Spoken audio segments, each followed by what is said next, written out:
It's National Cookie Day. So let's make some cookies. I got these amazing cookie cutters from Etsy the other day. I'll put the link to their shop in the bio.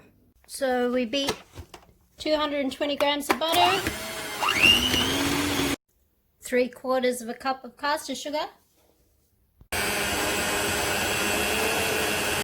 and don't forget your festive spoon to help scrape down the sides. Add 1 egg.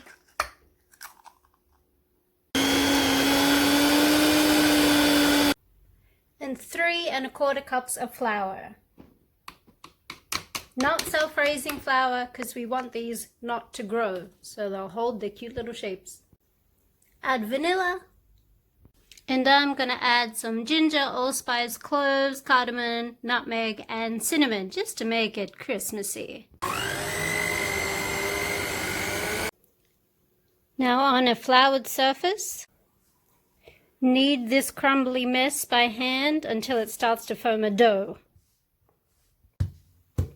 Looking pretty good.